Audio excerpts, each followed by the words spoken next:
Welcome to our second ever episode of the Plunge podcast. And yeah, me and Nate are really excited to do another edition of this. I think getting the feedback and not actually having people listening to the pod, it's pretty cool, right, Nate?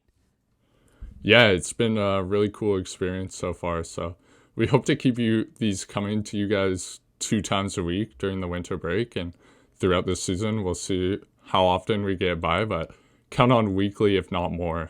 Yeah, it's so fun. And one more thing before we start, just to not take all the credit for making the podcast, I'm gonna give a shout out to my sister Hannah, who made the photo cover of our pod, and she made it in like 20 minutes. I'm like, man, so good. And she also, if you're looking for any like drawings or sketches, she can actually do that for you, because she sells her stuff on Reddit.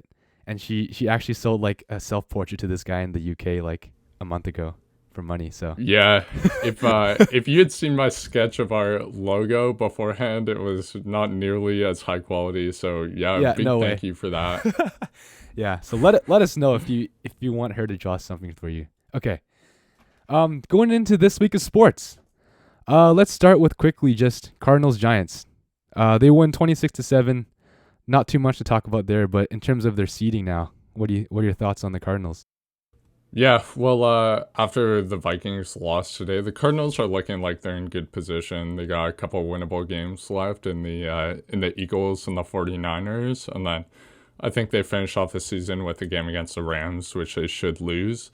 But I mean, the Cardinals look good this week, and Murray has continued to look good. DeAndre Hopkins had a bounce back week after last week, and not too much to take away from this game, so I think we keep it moving on to our next game, which is Rams-Patriots. The Rams go in and smack the Patriots after the Patriots won 45-0 against the Chargers last week. The Rams scored 24 points on 177 yards from Cam Akers. So what do you think about this game, Jacob? It was a good game. I mean, yeah, the Rams are just too good. In terms of and watching Cam being benched in the fourth, it's not looking too good for the Patriots. I think it just shows how solid the Rams are. They're just your typical 1 seed right now in the NFC West. But I'm really interested to see how the wild card games go, because there's not really seeding doesn't really matter this year too much in the NFL, just because sure you might have home field advantage, but what does that do if you're not allowed to have fans in there, right? So I think it'll be very interesting to see how they perform in the playoffs. So, yeah, I almost feel like getting that first wild card seed at this point is preferable, because you're matching up with the number 4 team, which is the winner of the NFC East. And I mean, otherwise you're playing another wild card team, which your choice between wild card positions right now are Seattle, Tampa Bay, and the Arizona Cardinals, which are all going to be tougher than the Giants or the Washington football team. Yeah. Okay. Next game, Bucks-Vikings. Tom Brady makes really light work against the Vikings. Threw for 196 yards, 2 TDs. Vikings are slowly slipping out of the playoff picture, and the Bucks looked not too bad in this game. Yeah, the Bucks have been a popular pick all season by analysts, and I think watching most of their games, the problem that I have with the Bucks is that they don't beat teams who are good teams. There's 2 types of losses in the NFL. There's one where you take a big loss to a bad team and it's a throwaway game. And then there are games where you're playing another playoff team and you just come up small in all aspects of the game. It's been interesting to me. I mean, the Bucks beat the Green Bay Packers 38-10 earlier this season, but they lost badly to the Saints both times. They lost to the Rams, and those are teams they're going to have to beat if they want to go anywhere this season. I don't know. Brady, he's still a great game manager. He makes good decisions most of the time, but even with all these weapons on offense, he still can't get that much going with this team. And I don't know. I don't see them doing anything in the NFC this year. I think Brady will be back next year, but I think that this team at its core is not built to be a championship team. Yeah, and they're losing time in the regular season to really get their wide receivers going, and a lot of chemistry issues still, I Yeah. think. It'll be interesting to see how that works out into the postseason. Yeah, I mean, Mike Evans is a great receiver. Chris Godwin is also a great receiver, but they just can't get anything deep going with Brady. I mean, his arm is weakening, if not shot at this point, and I don't really trust them, but they beat the Vikings, who their playoff chances are nearly gone at this point. I mean, they got 3 games with 2 winnable ones coming up, and the Bears and the Lions, and then they got the Saints in between that.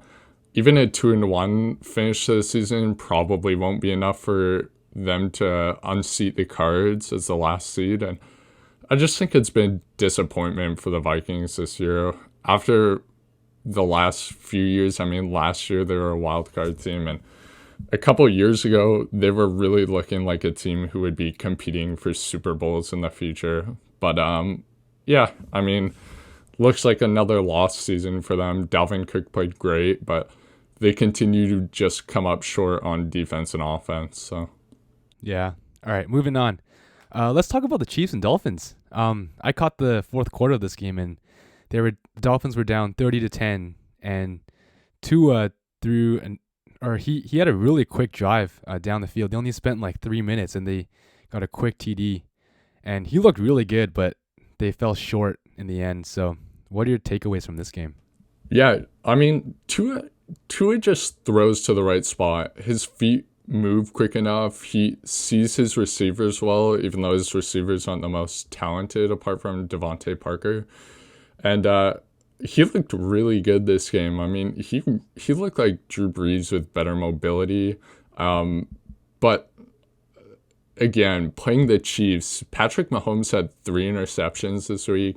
Miami has a great defense, but the Chiefs are unbeatable. I mean, they beat you in so many ways. Coming down the field on the last drive, they were in a 4th-and-1 situation, and they went for it. It's like they got Edwards-Helaire, they got Le'Veon Bell, they've got Patrick Mahomes, and Tyreek Hill runs a slant and gets the first down on that. I don't see many games worse than this for them, and they still managed to go out and be a playoff team. So I just think at this point the Chiefs are very far in front of the rest of the competition, and I don't see any teams. The Steelers have looked bad recently, and I don't see any teams, maybe aside from the Buffalo Bills, giving them trouble getting to the Super Bowl. Yeah, I mean, when you have a team with Le'Veon Bell and he only has 2 rushes for 21 yards, and you have your rookie running back Edwards-Helaire taking the bulk of the running game, that just shows how versatile you have in the Chiefs, and you don't even need a guy like Le'Veon Bell to carry your offense. So, moving on. Duke canceling their non-conference games in college basketball. And what are your thoughts about that, Nate? Yeah, well, I have a special place in my heart for Syracuse basketball, so I've never enjoyed the Duke Blue Devils. I think I saw Nate Oates call out Coach K for saying that they should cancel the season because of their early losses to Illinois and Michigan State. And I don't necessarily think Coach K is the kind of guy who makes decisions like that. I mean, he's always got a freshman team and they drop some early. I do think that's what he believes, and he had mentioned some things before in the summer about canceling this season. But you look at college basketball right now, and the teams that are succeeding are the ones who are veteran teams. I mean, Duke has 3 freshmen in their starting lineup, a junior and a sophomore. And with the cut practices this year, the 2-week layoffs, the teams who are going to win in college basketball are the veteran squads who have players who have played many seasons past. They know the system. I mean, you can look at Luka Garza as an example. He's taken massive advantage this year Yeah, he looked really good. Yeah, just teams looking unprepared. Their defensive schemes are not quite sharp enough from lack of practices. And I think you'll see teams like Iowa, Gonzaga, and Baylor continuing to be better than the rest of the field just because of the advantage that they get from having guys who have been there and have played big games. So Yeah.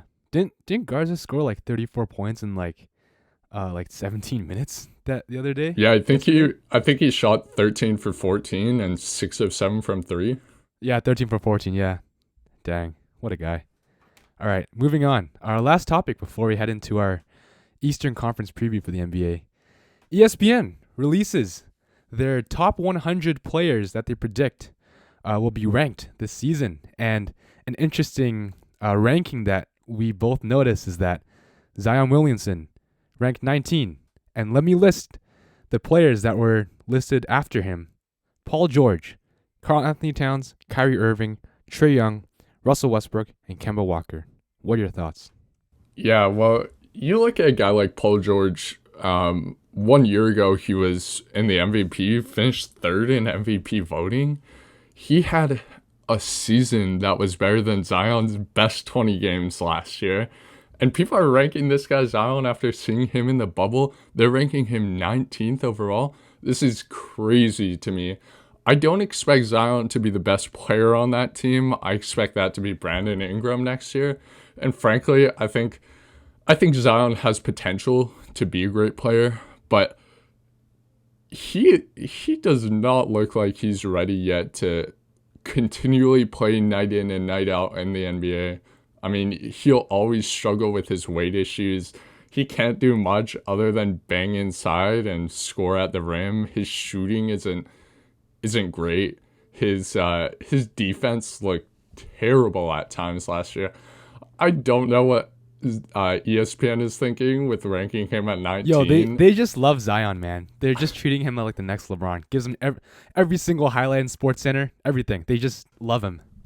Yeah, it's a really it's not some unbiased work by ESPN. They're like Kyrie Irving. You're gonna take him over Yeah, Kyrie come Irving on. when Kyrie Irving's hit big shots to clinch the finals against the Warriors.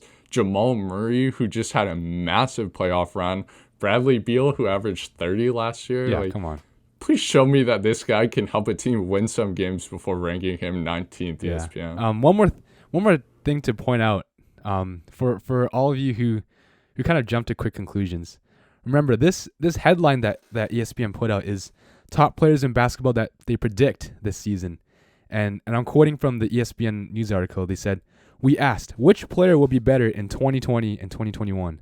Voters had to predict what they expected from each player in the 2021 regular season and postseason." So they think that Zion will do really, really well this season. And yeah, I disagree. And one more thing about the rankings. You got DeMar DeRozan at 82 and John Wall at 81. Like you're picking a guy who hasn't played in 2 years, coming off a horrendous injury, to do better than DeMar DeRozan, who's just been one of the steadiest guys in the league for the past 10 years. And Montrezl Harrell, you have him at 76, who can't even shoot. Like what's the problem with that? Yeah, PJ Tucker was ranked above DeMar DeRozan as well. And when you compare their stats, I mean, DeMar DeRozan went 25, 5, and 5 last year. He had one of his better years from the field. Yeah, he's not a make or break team player for your team to win a championship, but man, ESPN, you really got to do some work on these rankings. I can't I can't convince myself that these rankings are the best analysis that we Yeah. can get out of ESPN. So And one last one. Lonzo Ball is ranked at 54, ahead of D'Angelo Russell, who's all the way at 69. yeah, all I have to say is ESPN, you gotta do better on these. They used to be super reliable, but they've really lost their accountability at this point. Yeah. All right.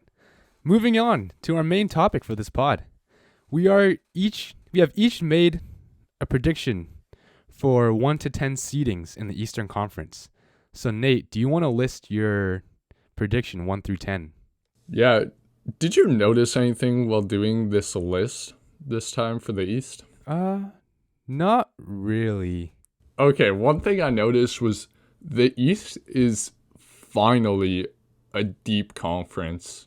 I mean, 10 through 1, they're all reasonably good teams. There are 9 teams who would have made the playoffs in the East last year. I think when you look at the splits between the conferences, it used to be like the West had 10 of the best 16 teams. I think maybe they have 9 this year. Yeah, I think so too. Like last year, there were only like 5 or 6 good teams. Now you got, yeah, 9 or 8. Yeah, your first round matchup as a 1 seed in the East is no longer a walk in the park. Depends who wins the play in, but yeah, I agree. I agree with that for sure. So who do you have, Nate, for your 1 through Yeah, 10? so starting at number 10, the Charlotte Hornets. They made some good additions this offseason. I think you should see them rise from what they did last season. At number 9, the Atlanta Hawks. We'll talk about them more later, but they made some big strides as a team, and their record will likely be in the positives this year. At number 8, Washington Wizards. With the addition of Westbrook, this team is nearly a for sure playoff team in the East. At number 7, the Pacers. They bring back pretty much the same core, and Oladipo will be healthy again this year for a team that finished 5th in the conference last year. At 6, the Toronto Raptors. Pretty much the same squad as last year with a few subtractions in Gasol and Ibaka. At 5, the Philadelphia 76ers. With new management in the front office and Daryl Morey and a new coach in Doc Rivers, some added shooting should help them move up a spot from last year. At number 4, the Miami Heat. A team who went to the finals last year, hard-nosed, scrappy team with Jimmy Butler leading the way, should be in the top half of the Eastern Conference. At number 3, Boston. Kemba should be out to start the season, but Jason Tatum should hold down the fort while we see Jaylen Brown finally make that all-star leap. At number 2, the Brooklyn Nets. With the return of Kyrie and KD and a solid supporting staff with 2 great playmakers in Dinwiddie and LeVert, you should see this team play well even when Durant and Kyrie rest. At number 1, the Milwaukee Bucks. Always an incredible regular season team, and they made some upgrades this offseason without really taking away much of their identity. So you should see them at the 1 seed again this year. I have the exact same seeding, 7 through 10. And the difference that I have in my 3 to 6 is that at number 3, I have the Heat, then 76ers, Raptors, Celtics. And the reason I put the Celtics at a lower seed is because they don't have really a bench depth at all. And just because Kemba Walker is out to start the season, I think they're going to start to dip before they kind of get their momentum and rise near the end of the season. And because, sure, the Raptors have lost Ibaka and Gasol, but they still have a good core of Van Fleet, Lowry, and Siakam and Anunoby. And so I love the Miami Heat. I don't think that they have really lost anything in the offseason. I think they gained a lot this offseason, and so I have them at the 3 seed just because they just came off of finals, and they have that grit to really try super hard each game and win each game. So Yeah, I mean, some things that I think people would tend to forget about the Boston Celtics is Marcus Smart is truly a top 40 player in the league. He is great on defense. He's a good playmaker. He can shoot the ball. That dude has an effect on every game, whether he's scoring or not. So, I mean, that coupled with a Jaylen Brown leap, which should take place this year because he's already all-star level talent, just with sub-all-star level usage, I don't see the Boston Celtics dropping very much. They're a team who's young and on the rise, and they're going to continue to make strides. While a team like the Raptors, Siakam, he looked lost in the postseason against Boston. I mean, he shot the 3 poorly. He couldn't get to the basket when your best rim protector for Boston is Daniel Tice. And overall, I think you can count on Van Vliet. Lowry had a career year last year. Ibaka is a bigger loss than people tend to think. I think he was an upgrade for the Clippers over Montrezl Harrell. And the Raptors are a great regular season team. They could continue to move up. I think the X factor for them is if Norman Powell's healthy or not. Yeah, that's a good point.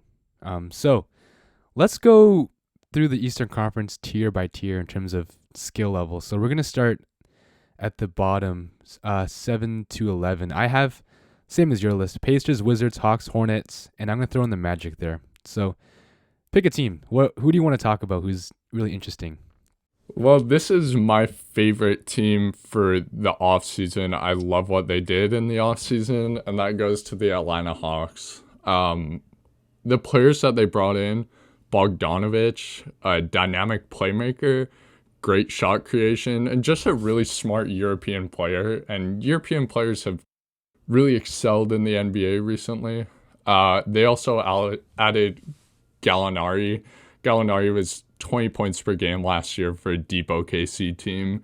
He has great shot creation, also a great spot up shooter. He fits well into offensive schemes. Capella, he's an addition during last season's trade deadline, but he will be new to the team this year because he didn't play at all last year with plantar fasciitis. Great rebounder, rim runner in Houston, strong presence inside, and he improves their interior defense. Rondo brings the leadership, and he's just one of the smartest players in the NBA. He'll help that team grow mentally. And Chris Dunn, a solid backup. He's a great defensive player. He'll really improve the perimeter defense for the Hawks. And what I see from this addition is these additions are tons of versatility for the Atlanta Hawks. I mean, you can go out and play a small ball lineup of Young, Bogdanovich, DeAndre Hunter, Gallo, and Collins. You can play defensive heavy with Rondo and Dunn at the guards. You can play a shooting lineup with Young, Bogdanovich, Huerter, Gallo, and Collins. Like, man, there's nothing that this team cannot play. It's just a question to me whether Trae Young will be a negative on the floor because of his poor defense. And I'm curious how the fit between Collins and Capella will go. I have them listed at the 9 because they're a young team. They have some mental toughness in Rondo, Chris Dunn, and Gallo, but unfortunately the East is pretty deep this year. But this team is one to watch out for. You'll see them playing a lot of close games this season, and they should be in that playoff game and fighting for the 8th seed all season. Yeah, this team reminds me a lot of the Clippers in terms of how versatile they are. Like what you're saying, they can go small, they can go big, they can have a defensive lineup, they have a good shooting lineup. So what is your ceiling for them? And in terms of that ceiling, do you think they'll actually get there this season?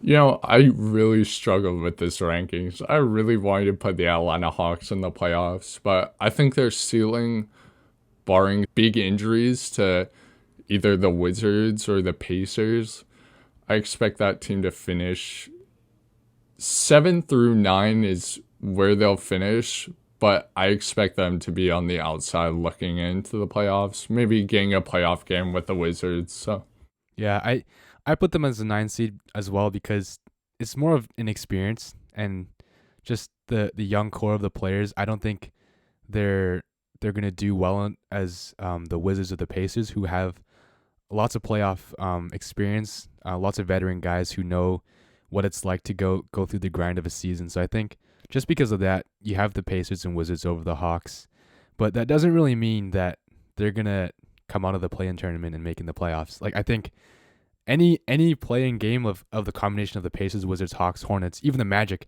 I can't firmly say which two teams are going to come out on top, which is so interesting. yeah, but I mean, you can look at the Pacers lineup still, and it's like, wow, Brogdon, Oladipo, TJ Warren, Miles Turner, and Sabonis is your starting lineup. Like, that is 4 guys who are great players, and one guy in Miles Turner who is a big trade asset. Like, Yeah. that team, their starting lineup is still it's still great. And that put them at the 7 seed in the East. I was shocked ranking them, but I couldn't put them any higher. Me too. I was about like when I was doing these rankings too. I'm like, man, I think I'm gonna put the Pacers like 8, 9, 10. But after looking at their squad, you have so many good veteran players, and they're lucky that they did not give up Miles Turner, just because he's just so versatile as a big. But I think he's a huge X factor into how he's gonna perform for that team because he has to be their defensive anchor. He has to make his threes because he's a stretch five. So I think it'll be very interesting to see where Indiana goes. So, with that in mind, if we have the Pacers, Wizards 7 and 8, Hawks and Hornets 9 and 10, Nate, who do you think will come out on top in the play-in tournament? Because you have the Pacers and Wizards playing each other, and the loser of that game will play the winner of the Hawks and the Hornets. So, what are your predictions in terms of that folding out? I see the 7-8 matchup of the Washington Wizards and the Pacers actually going the Pacers' way.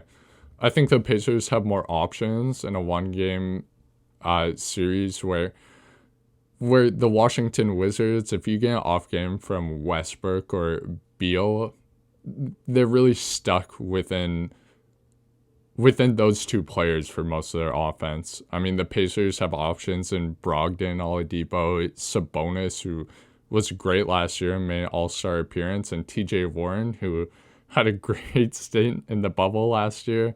I think he's a great scorer overall. So I think your safer bet is the Indiana Pacers in a one-game series between the Pacers and the Wizards. The Wizards do have the ability to win this game. If Russell Westbrook shoots reasonably from the field, I think they would win this game. But I just have a tough time trusting Russell Westbrook in the big moments. So. Yeah, so if the Wizards lose that game, who would win the Hawks Hornets? And if the winner of that game, would they beat the Wizards? Hawks Hornets will go to the Atlanta Hawks because the Atlanta Hawks have so much versatility. They have a veteran leader at point guard who was the third best player for the championship Lakers during their run. And they have so much versatility, and Bogdanovich can create his own shots, which would have been a great ad for the Milwaukee Bucks this offseason had that not fallen through. But the Atlanta Hawks, they have depth. They can play in different ways, and the Hornets are really stuck to a style of offense that will revolve around a lot of three-point shooting, a lot of LaMelo Ball dish outs, and I don't think that will be successful in winning a play-in game against a Hawks team who is just more talented. Yeah, so if you have the Hawks winning over the Hornets, and so now you got the Wizards playing the Hawks for the last seed in the East, who would win that game? Westbrook tends to win games against worse teams. I mean, he overpowers teams. He can go at their centers, and if their centers are not great rim protectors, which Capella is a reasonable rim protector, but he may not be the best. I don't see the Washington Wizards not making the playoffs this year. Yeah. So I see the Washington Wizards winning this game, and the youth of the Atlanta Hawks dooming them to just look on the outside of the playoffs this year. But that doesn't jeopardize the bright future that they have ahead of them. So Man, that's just so unfortunate for the Hawks, just because, they were like one of the last seeds in the East last year, and then they get all these guys poised to make a playoff run, but then again, we don't have them in the playoffs, and I totally agree with all your picks. I think they're spot on. So that would be really interesting to see how that pans out in terms of the Eastern Conference play-in. So let's move on to the middle tier where you have really, really good and solid teams, but they're not as good as the superior teams. So in that list, I have the Celtics, Raptors, and Sixers. I think you might want to throw in the Heat there. I have them on the top tier, but if you want to throw in the Heat there, you can. So what are your thoughts for those 3/4 teams? yeah, well, I'll tackle the Toronto Raptors first. The Toronto Raptors are a veteran-led squad by Kyle Lowry, one of the great leaders in the NBA at this time. They have Nick Nurse leading the way as a coach as well, and he's just done a phenomenal job while he's been there. I mean, they fired Dwayne Casey for this guy after Dwayne Casey had won the coach of the year that year. Yeah, he's a good coach. Like, yeah. Yeah. Yeah, and somehow you actually improved from having the coach of the year to this guy who was your assistant coach before. But Nick Nurse has been fantastic. But people think that Siakam is a top tier player. I just don't see the parts of his game that translate to being a superstar. I mean, guys who are 6'9" and aren't bulky can't get to the rim at will against great defenders and can't shoot the three. I have a hard time envisioning that Siakam has superstar potential. He's a great player. He did great with Kawhi Leonard a couple of years ago as a secondary scorer, but I think he is your primary scorer as a Toronto Raptors, and he's not a guy that really pushes the needle for me. So, I mean, here's how I see Siakam. He's probably your prototype NBA player in terms of offense. Like, he's got the length he can handle for a guy his size. He's fast and he can kind of shoot.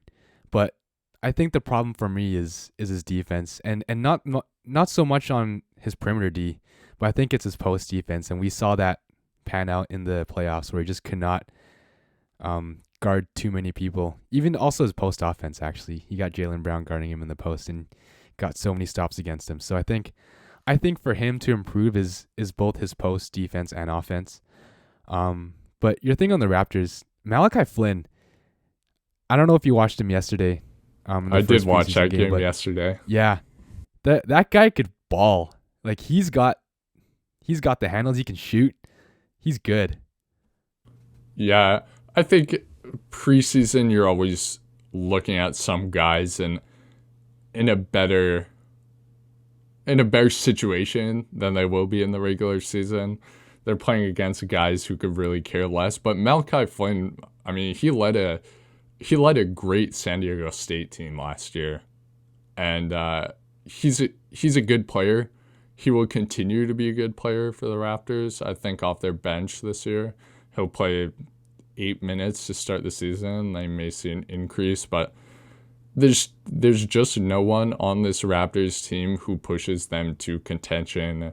For that reason, my verdict on this team is that they're a pretender at this point. I don't see them making a championship push. Maybe they'll win a first-round series, but depends on their seeding. Yeah, I agree. One more thing about Malachi Flynn, too. I think, given all like the COVID situation and stuff, I think he just needs that game where Lowry and Van Fleet, one or both of them, are out, and he plays 35, 36 minutes a game. He's going to ball out that game. I think he just needs that one opportunity to show the NBA how good of a player he actually is. So that's my take on him. Yeah. So, any other teams you want to talk about in this middle tier? You got Sixers, Celtics, maybe the Heat. Yeah, I'll give a quick recap on Philly. I see Philly as a contender this year, as currently constructed, which is funny because they're not a top tier team for me, but Philly is really a wild card in that they have the talent to win an NBA championship, and they may have solved their biggest problem this year, which Brett Brown. Yeah. Who knows if he was their biggest problem? We'll see this year, but I didn't see enough from him that allowed me to think he was helping this team. And Doc Rivers, I mean, he has his name a little bit stained from their playoff loss to the Denver Nuggets, which falls a little bit more on Paul George and Montrezl Harrell, in my opinion. Not too much on Doc Rivers, no. It's more on Paul George.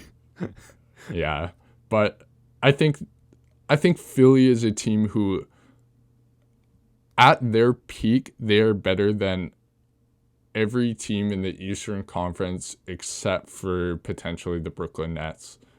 You could see them in a 7-game series with the Milwaukee Bucks, and they have a hard time. They have a hard time beating Philly due to the size of Embiid, the skill of Embiid, the defense of Simmons. They're just a tough team with the addition of Seth Curry, who is a dynamic playmaker and who can make big shots, as we saw for Dallas last year.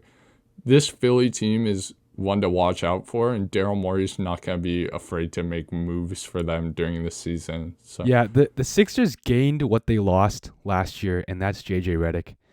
Like you look back 2 years ago, they could have easily made the Eastern Conference Finals, and I think losing JJ Redick last season, it really just shows how important of a piece that they need. They need that shooting guard who's just a catch and shoot player who just shoots the lights out.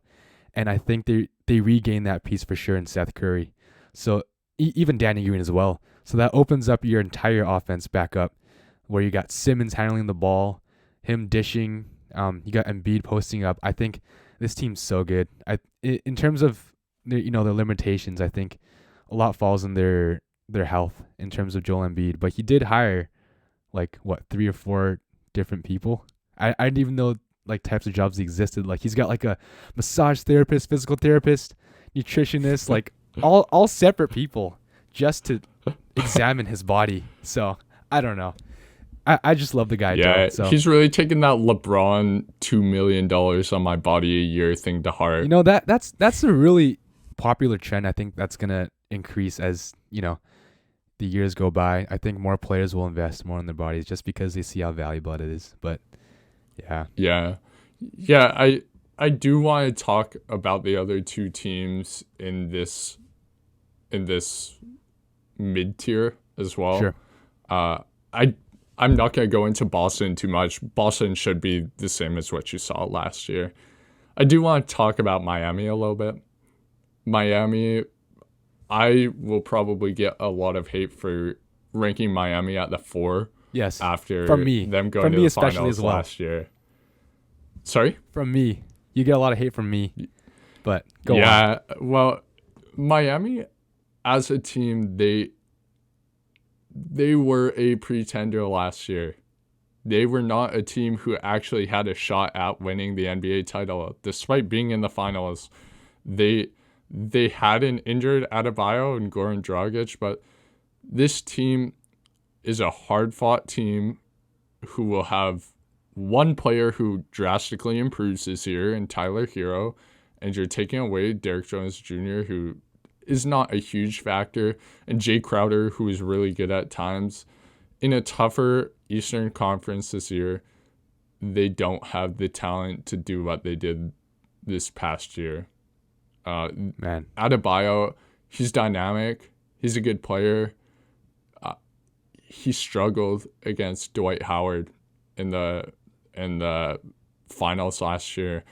And this Heat team, Jimmy Butler he's a great player. He plays with tons of heart, and he makes big shots. He's not a good shooter, but he makes big shots.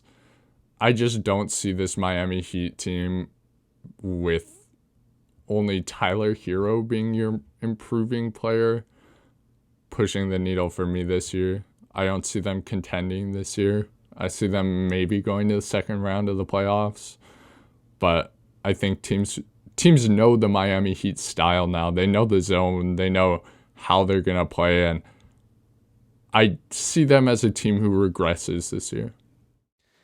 Here's my take on the Heat.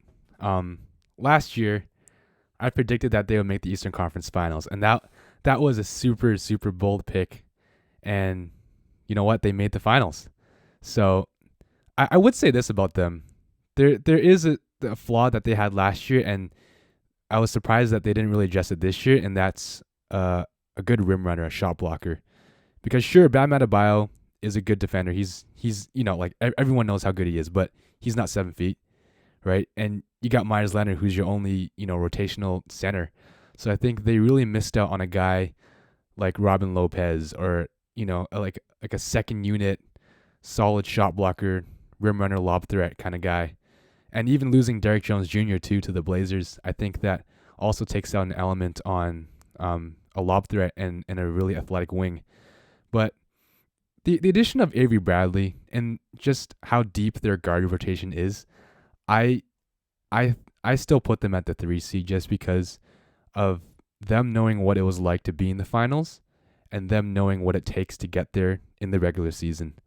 And they're just a super smart team under Coach Spo. and through the leadership of Jimmy Butler and the Heat culture there, everyone knows they'll really get the best out of teams this season. So Yeah.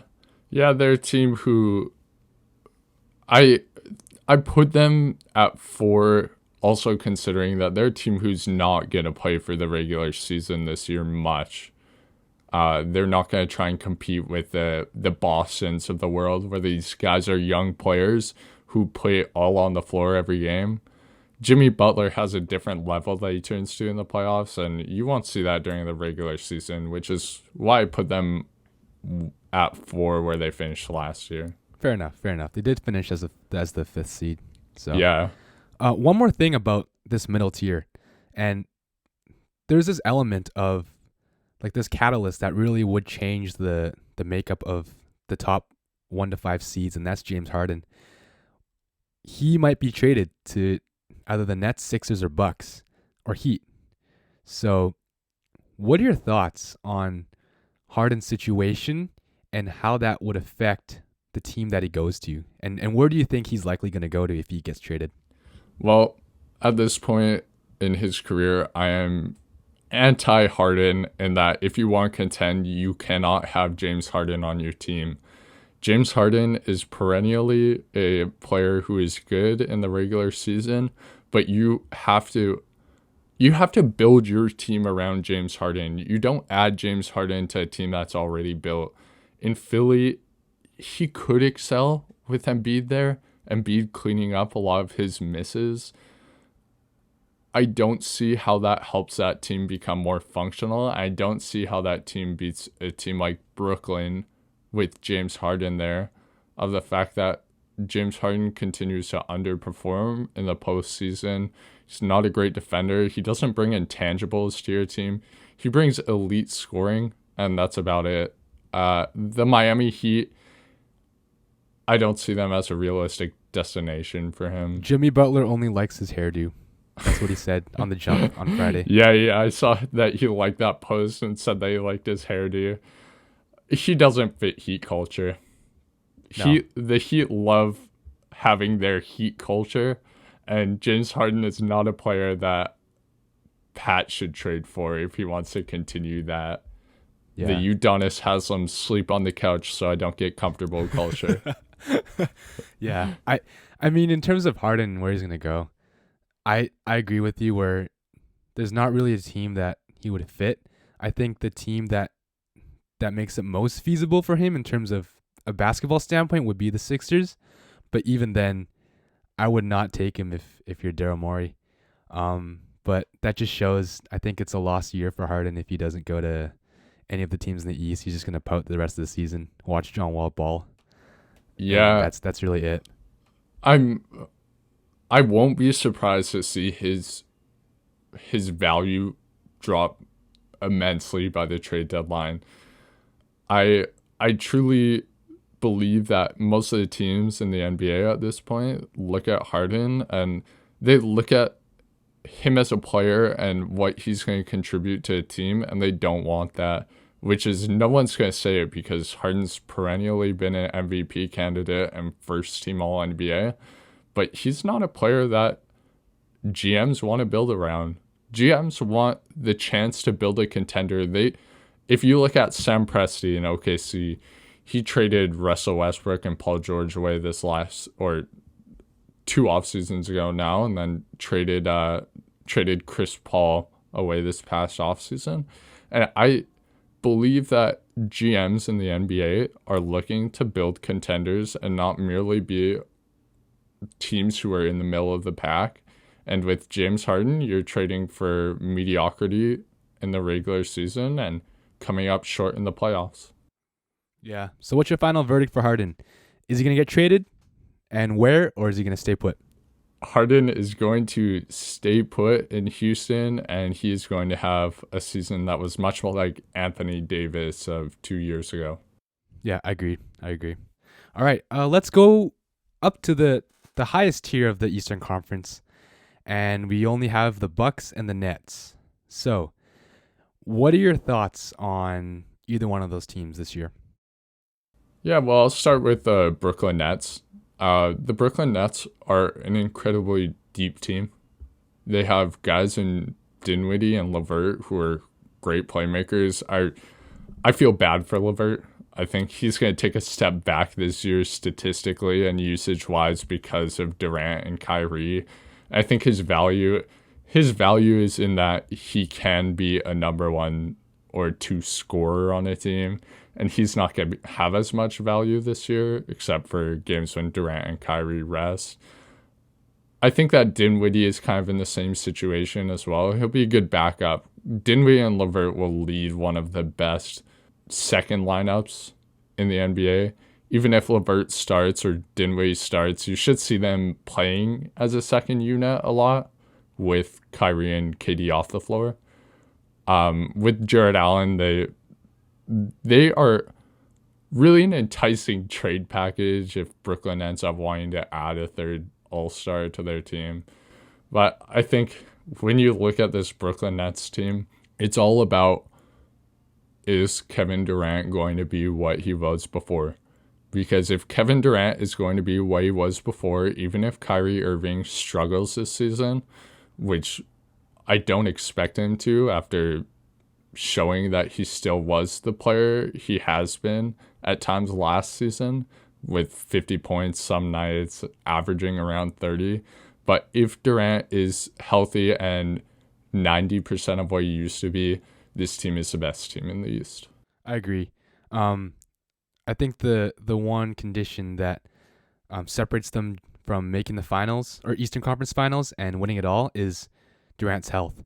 And even having Kevin Durant at an 85% will get you to the second round for sure, probably the third round as well.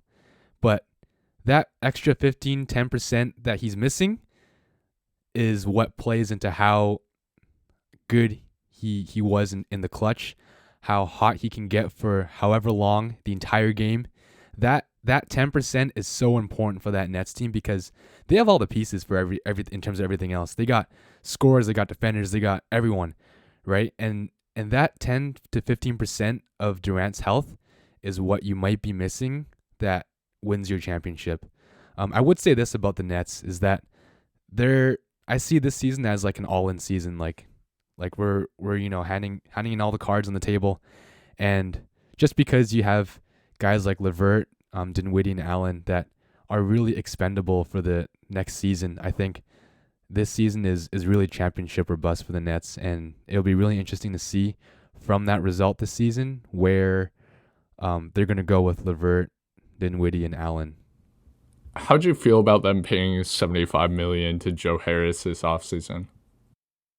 It's an overpay for sure, but it just shows again that they're just going all in for a championship. I mean, yeah, I forgot about Joe Harris actually, but he's also a really good asset to give away in the offseason if they're gonna change things up next season. But Joe Harris is a guy who actually fits that role in the Nets squad really, really well because he's that secondary, tertiary scorer where he can just kick the ball out and you know he's going to hit that three. So I think having Joe Harris in that team is super, super important, more than people actually think. Yeah, I really hate this situation for Karis LeVert. I mean, Karis LeVert, in the bubble, the Brooklyn Nets were not a good team. They didn't have Dinwiddie. They were reliant on Karis LeVert, Joe Harris, and Garrett Temple willing them to victories. But man, they were fun to watch. Karis LeVert he's a good player. He plays within an offense. He can score at will. He doesn't slow down.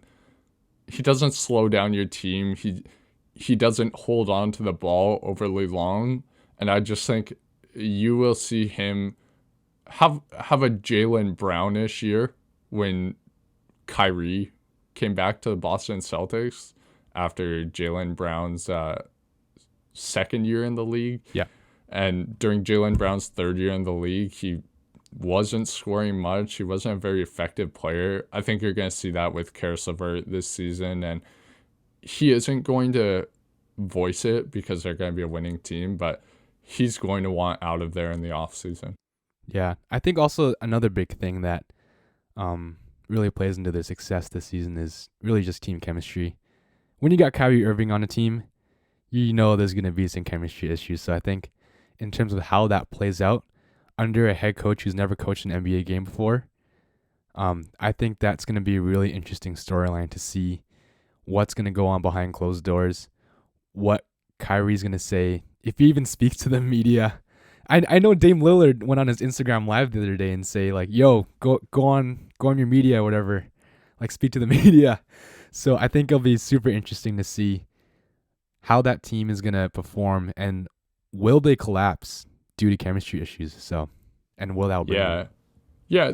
Um, you notice the chemistry issues on the Cavs, but I think LeBron James talking about the not being or finally having a teammate as clutch as him comments made by Yeah, Kyrie. that's insane. That's James absurd. James touched on the fact that him and Kyrie never really got along while they were there.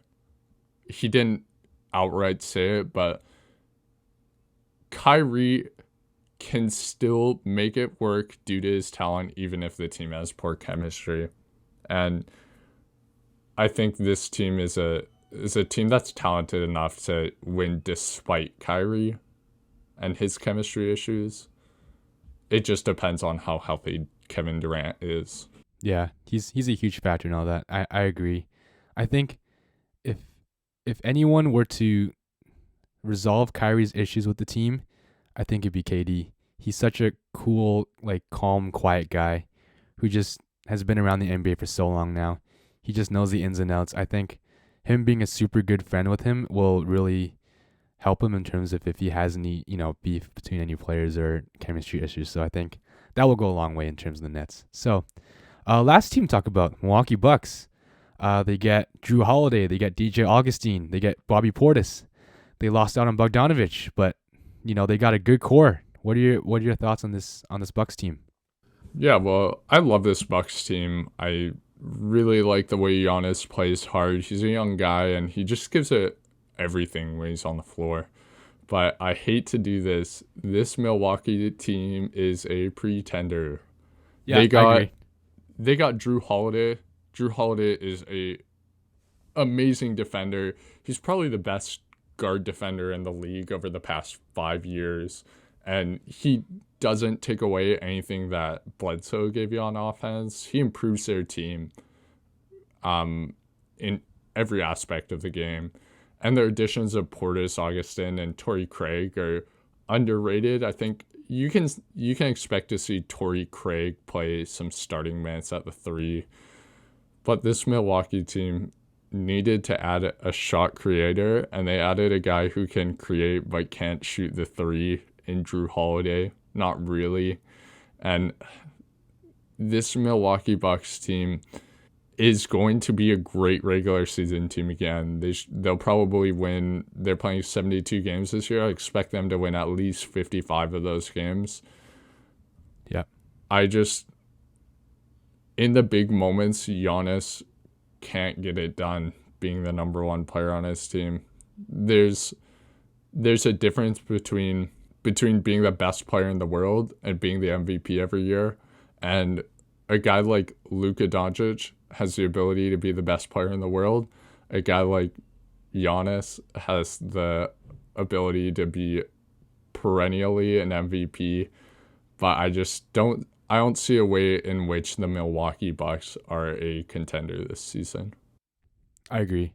I'm just gonna go back to the point on Torrey Craig and Bobby Portis. I think those two are good players who were under the radar this offseason. And even Bobby Portis, just because he played on the Knicks, just shows that he didn't really get that much attention from the NBA. But he's actually kind of a solid player as being a backup 4 or 5. He can shoot the three. He can post up. He's big. He's a strong dude. So I think having him on that team really helps. And the thing about Drew Holiday, yeah, I agree. He can't really shoot the three, and he is prone to shooting a lot of field goals. And so I think it's up to Coach Bud to really kind of rein that in a little bit, just because Middleton and Giannis take up a lot of your shots. So I think if Holiday limits his shot attempts each game, I think they'll have a really successful year. But still, I agree. That still does not translate to them winning it all this year. So with that in mind, who do you have as the two teams would meet in the Eastern Conference Finals? For the two teams I have meeting in the Eastern Conference Finals, is it if it works out how I expect it to at this point in the seeding, I see it being the Philadelphia 76ers and the Brooklyn Nets. I think that the Brooklyn Nets are just going to out talent teams. Their second unit has potential to be the best second unit in the league to go along with the first unit, which includes Kyrie and KD. And then Philadelphia, they've had the talent for years. Tobias Harris is a solid third option on that team. And this is the year that that team ends up breaking through. And I don't I don't know how Brett Brown was doing as a coach there before, but I didn't really see many adjustments that he made that helped this team improve last year. And Doc Rivers is a coach who has had success despite some of its playoff failures. So this team has the talent to be good, and they may finally have the coaching to actually get there. I agree. I think if the Sixers are the fourth seed and the Bucks are the one seed, they're totally going to make the Eastern Conference Finals just because they'll destroy the Bucks in the second round. Um, I agree with your other team with the Nets. They're just too good. They when you have two superstars in Irving and Durant and a super deep bench, there's no way you lose to any other team in the conference. And so I agree with your Nets and Sixers. I think the Bucks and Heat are right there with them, but I think they'll be on the outside looking in terms of this playoff picture. Yeah. Yeah. One thing to watch out for is Boston. I expect them to go after Nikola Vucevic before the trade deadline this year. Yeah. The Orlando Magic, after many years of making the playoffs because the East is so terrible, the East is finally a deep conference where all the teams who are making the playoffs should make the playoffs. And that leaves the Orlando Magic on the outside looking in. I expect that they will be looking to trade Vucevic, and I think that the Boston Celtics are a team that would go for a playmaker like him at center, and that could change the balance of the Eastern Conference. It's something to look out for. I mean, the Magic have, looking at their roster, they have a good team, and they're going to try it out this year, but I expect them to blow it up in midseason in terms of not only trading Vucevic, but I think Aaron Gordon as well.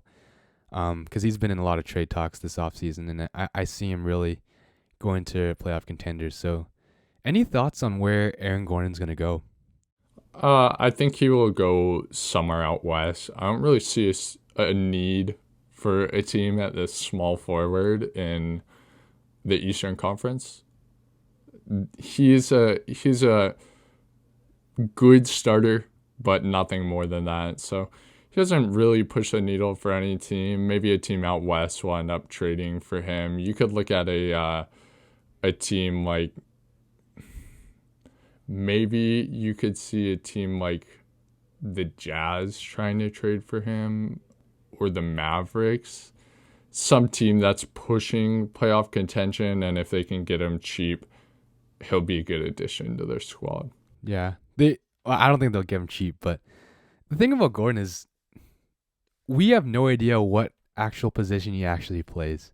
He also falls into that category of a Miles Bridges, where he's just this super athletic dunker, but can't really do anything else, and his skill set doesn't really fit a specific archetype.